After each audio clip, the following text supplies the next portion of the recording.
Sheikh fascist Hasina তার পালাবার কয়েকদিন পূর্বে তাদের দলকেই বাতিল করে দিলেন।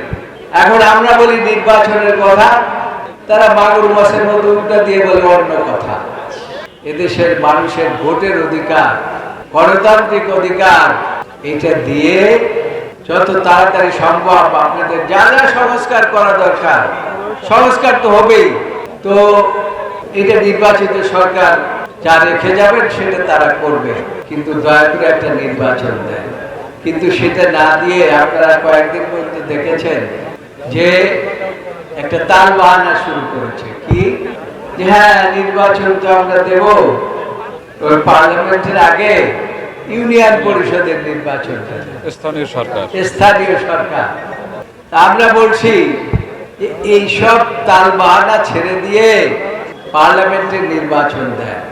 এনারা একবার বিএনপির সাথে এসে সরকার গঠন করলেন, গঠন করে একটা মোড়া দিয়া আবার এই যে ফ্যাসিস্ট যারা পালিয়েছে তাদের সাথে একসাথে হয়ে বিএনপির বিরুদ্ধে আন্দোলন করলেন। কি জন্য আন্দোলন করলেন? যে আমরা তত্ত্বাবধায়ক সরকার চাই। আচ্ছা ঠিক আছে, বেগম খালেদা জিয়া গণতন্ত্রে বিশ্বাস করে, তত্ত্বাবধায়ক সরকার দিলেন। শেখ ফ্যাসিস্ট হাসিনা তার পালাবার কয়েকদিন পূর্বে তাদের দলকেই বাতিল করে দিলেন।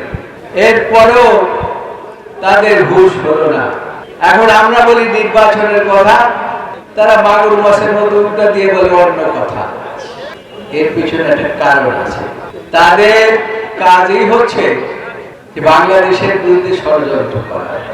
এই ষড়যন্ত্র থেকে আমি আজকে এই জালকাঠি বসে, এই হেলামেলার দেশে বসে আমি আজকে বলতে চাই, এই সমস্ত এই ষড়যন্ত্র বন্ধ করেন।